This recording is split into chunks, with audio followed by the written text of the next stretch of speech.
So over to you, ma'am.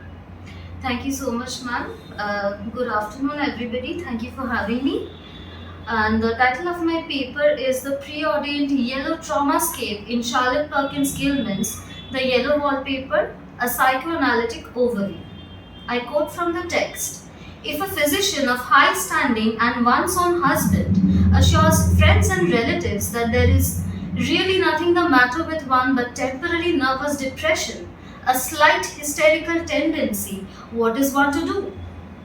The phenomenological distance between female body as illness in the space of patriarchal negotiation corrects our subjectivism, and what is cured is not healed, and what the healing process ensures is not cure, but the enticement of pharmacos, which is a poison building the antibody, and also the medicines which encrypt the logic of health. So does the patriarchy, which is the performative illness to the society, and the violence of toxic masculinity serves as the poison building the antibody of culture. The readers witness the narrator of Charlotte Perkins Gilman's The Yellow Wallpaper go through a deep abyss of emotions where passive happiness and sadness coincide. Interestingly, every emotion of hers is seemingly rooted not in the mindscape but in the traumascape, a complex web of her psychological distress and societal restraints superimposed by PTSD and aggravated by her unsympathetic husband, pushing her gradually into a tremendous frenzy. The secluded mansion where she was confined becomes one with the narrator, from where it is impossible to escape.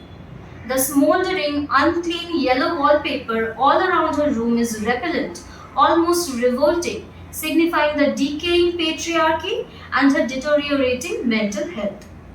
This brings us to the famous question by Judith Butler in her book Precarious Life, The Powers of Mourning and Violence. Question that preoccupies me in the light of recent global violence is who counts as human? Whose lives count as lives? This question underlines the very basic tenet of survivability of the female in the social praxis. So we have the primal sectorial disturbance of biome in Gaian hypothesis seeing Eros meeting Thanatos outside the probiotic engagement of Gaia. It becomes evident that the Viralocene, Capitalocene and Anthropocene in metabiotic framework of patriarchal consumerism created the normative space of female as docile. This paper ventures to explore the corporeal epistemology and body study outside the skin and into the consciousness of bionics. Epistemological questions concerning healthy body or diseased body, male body or female body, find their anchor in the existential premise of what it means to be human, along with the focalization within larger political, economic, social and technological assemblage in the time of Holocaust, and how we are to see the medicine and violence are not only cure but also the poison. Kathy Karuth, in the opinion, is of the opinion that trauma survivors might not experience trauma exactly how it took place, but in morphed and repeated patterns. Similarly, the narrator's fixated gaze on the wallpaper and its disturbing winding patterns dissolves her lived experiences in the past and the present into pure visual morphology, gradually dissociating with her identity. The same trauma which Karuth considers incomprehensible and is subject to inconsistent resurfacing, Sigmund Freud had a specific term attributed to this similar phenomenon called repression, which simply meant a dissociation between the conscious and the unconscious mind. The prescribed rest cure that the narrator was advised led to her increased OCD about the wallpaper, which entraps not only her identity but her creativity, subjecting her to passive femininity as governed by her husband and doctor. Her escape route to following the winding patterns on the wall becomes her prison, where she feels jailed and revolts by tearing it down in her final act of breakdown to release her frustration and unacknowledged individuality. Yellow becomes an apparatus of the fallacy that exerts psychosis and necrosis with the anatomy of biopower. Thereby, the agential negotiation becomes dystopian and a dehumanized paradigm. It is impossible to fix bodies as simple objects of thought because the bodies not only incline to indicate a world beyond themselves, but it is this outward macrocosmic movement beyond their own boundaries, a movement of boundary itself, appear to be quite central to what bodies are. While studying the body of the narrator in the yellow wallpaper, it is difficult to keep the materiality of the subject body from the corporeality of the body of the narrator, an epistemological fallacy in phenomenological decentering of the trace of the body outside the anatomy of gynocentricism of the narrator. Furthermore, this trace of the body as sick or dysfunctional proved resistant to discipline of feminism or the disability of the studies. Inevitably, I began to consider that perhaps this resistance to fixing the subject was essential to the matter of the body Judith Butler propounds.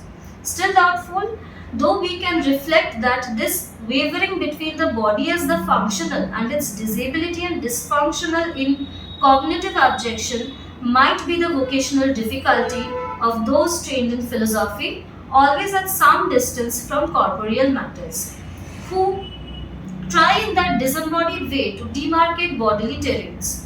They invariably miss the body in itself, or worse, right against it. Thus the narrator remarks, "So I take phosphates or phosphites, whichever it is, and tonics and journeys and air and exercise, and am absolutely forbidden to work until I am well again." Personally, I disagree with their ideas. Personally, I believe that congenial work with excitement and change would do me good. But what is one to do? I did write for a while in spite of them, but it does exhaust me a good deal having to be so sly about it, or else meet with heavy opposition. Sometimes both the husband and the brother forget that the body comes in genders, and this is the rise of another difficulty after a generation of feminist writing which tried with varying degrees of success to bring the feminine body into writing, to write the feminine proximately or directly, sometimes without even the hint of a preposition or marker of linguistic distance between the writing and the written. It may be only a question of learning how to read those troubled translations, but some of us nevertheless found ourselves returning to pillage the Logos for its useful remains. Theorizing from the ruins of the Logos invites the following question: what about the materiality of the body? As Judith Butler writes, the narrator locates the biopolitics of male culture in a world of texts, where the female is not only the other but also her body becomes a center of mapping the structure of what language and enforcing the logic of silence. Foucault supplements in his lecture 11 that biopolitics deals with the population as a political problem, as a problem that is at once scientific and political, as a biological problem and as power's problem. With respect to language, the man is both the biological problem as well as power's problem when it uses female body as the text of their violence. The narrator emphasizes the viability of Foucauldian biopolitics in understanding the genomics and the exercise of mutating the biopolitical spaces of women. The androcentric culture has eroded the biospace of the female, and therefore their logos are doomed in the space of silence. The narrator reinvents the linguistic parameters outside the phenomena of male praxality of episteme. Her ontological premise deconstructs the other in the symbiosis of the logos of power. Her writing shows that the progesterone hormone consolidated the transcendental identity formation of self, and some of her writings mark a prioritized negotiation of the placental presence of the trauma created by all her associates. Thus the narrator remarks, "I think sometimes that if I were only well enough to write a little, it would relieve the press of ideas and rest me. But I find I get pretty tired when I try. It is so disencouraging and not to have any advice and companionship about my work." Her cellular narrative creates the reconfigured anatomy of her self for the readers. The prolactin released in the space of her narrative by her pituitary caused lactation, which gave birth to what Kristeva calls semiotic cora. The kora is a term that Kristeva has etymologically indebted to Plato's Timaeus. It is beyond logos and it is intersectional space of the body of the not yet subject, and that is the other. How then does the notion of gender performativity relate to the conception of materialization?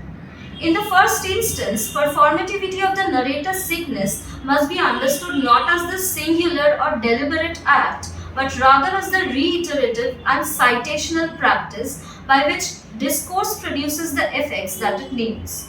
What becomes evident in the sickness replaces the regulatory norms of sex and thereby.